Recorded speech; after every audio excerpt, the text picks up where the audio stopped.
Okay, let me tell you something that still gets my blood pressure up every time I think about it. I was standing in the middle of the grand luxurious marble-drenched lobby, a place so over the top it looked like a Bond villain's vacation home, when a young woman with a bun tighter than a drum and a smile that could have been AI-generated told me very politely, mind you, I didn't qualify for the hotel's heroes rate for veterans. Why? Because my VA card didn't match some secret booking code only available to active duty personnel. Yeah, that happened. Now, let me back up a sec. My name's Thomas Ashton, but most folks who knew me back in the day just call me Sergeant Tom. I'm 76 now, retired Army, 30 years in mostly spent in signals intelligence where one missed dot or dash could cost lives. I've got medals I don't talk about, memories I can't forget, and a garden back home that I tend to every morning because it's the one thing my late wife Eleanor left behind that still blooms. That morning, I'd packed up and hit the road. I was headed out to a war memorial dedication in the next city over one that would bear the names of 4 men from my old unit who didn't make it back. I don't do much traveling these days, but I wasn't going to miss this. I'd booked a night at the Grand Luxuria, not because I wanted to splurge, but because their website flashed a hero's rate right across the screen, 25% off for veterans and active duty. Clear as day. I printed it out. Had my confirmation number. Brought my VA card. I was ready. I walked into that lobby, high ceilings, crystal chandeliers, marble everywhere, and the kind of hush that made you feel like breathing too loud might get you escorted out. I wasn't exactly blending in. Press shirt, clean slacks, VFW cap on. Looked like I was ready for Sunday service, not some Wall Street conference. But I walked up to the counter with my head high and my paperwork ready. Chloe was her name, the desk clerk. Everything about her screamed corporate polish. She gave me a smile that didn't quite reach her eyes and typed in my info like she was racing someone. Then came the frown, then the pause, then the excuse. Sir, the hero's rate only applies to active duty military with specific government booking IDs. Your VA card doesn't qualify. I blinked. I pulled up their own website on my phone and showed her. It says veterans right here. Plain as day. She didn't even really look. Just gave me another line about internal systems and booking codes and how she could only go by what her screen told her. Then she slid my VA card back across the counter like it was a library book I forgot to return. Rack rate is $349, she said, like she was announcing the weather. No he parle. Nobody. I stood there for a moment, not angry, not yet. Just stunned. It wasn't about the money. Not really. I fought my whole damn life for people to be able to say what they wanted and run their businesses how they wanted. But if you're going to plaster your respect for veterans across your website like some badge of honor, you'd better mean it. So I asked for the manager. Chloe gave me a tight little smile and said he was in a meeting and couldn't be disturbed unless it was an emergency. Apparently, an old man calling out false advertising didn't qualify. You could try one of her sister hotels, she said with a shrug, already turning to the next guest in line. I took a deep breath and walked away, sat down in one of those ridiculous velvet chairs in the corner of the lobby. Thought about the guys I was going to honor tomorrow.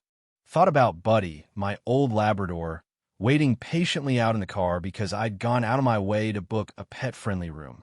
And I thought about all the times I've been told to stand down or wait my turn, or that someone else had the authority. Then I remembered Alistair Finch. General Finch, retired. My old commanding officer. A man with a spine of steel and a hatred for red tape. Last I heard, he was sitting on some advisory board for the Prestige Hotel Group, which just so happened to own the Grand Luxuria. I hadn't called in a favor in decades, but I still had his number. I dialed. Tom Ashton, you old warhorse, came the voice on the other end, strong as ever. What trouble have you stirred up this time? I laid out straight.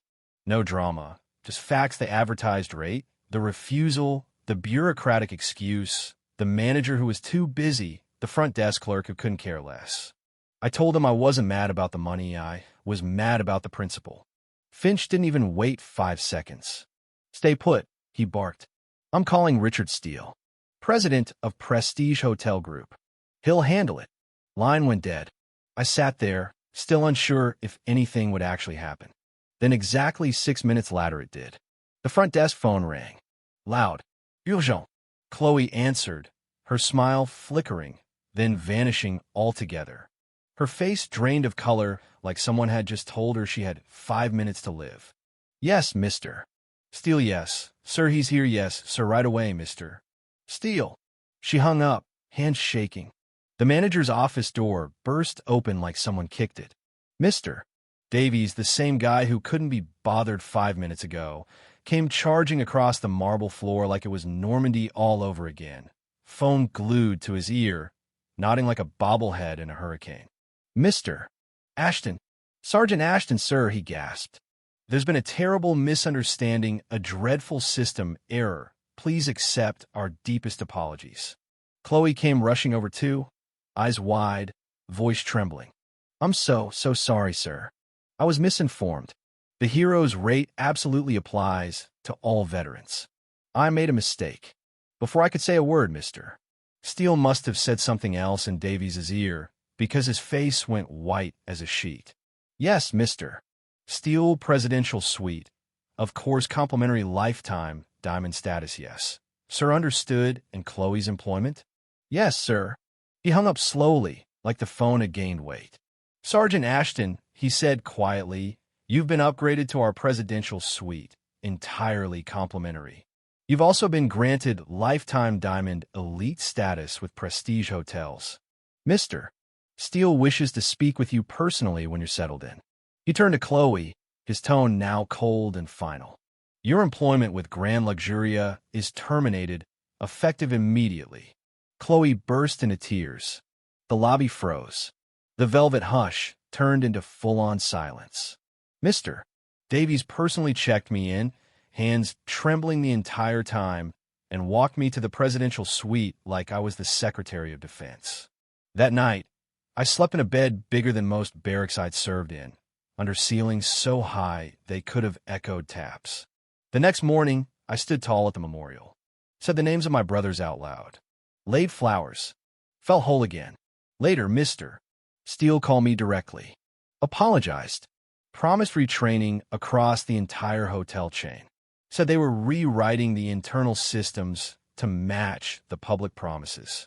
General Finch checked in with me a few days later. Heard young Steele sorted it out. He grunted. More than sorted it, I said.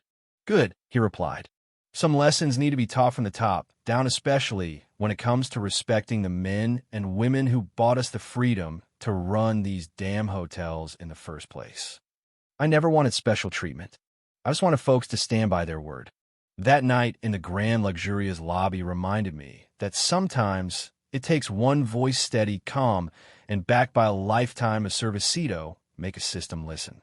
And sometimes when that voice calls the right old friend, even the most polished hotel in the country gets reminded what honor really looks like. So let me ask you, what do you think? Was this justice served or overkill? Was firing Chloe fair or too much? And more importantly, should honoring veterans be a promotion or a promise? Tell me below. I'd love to hear what you think.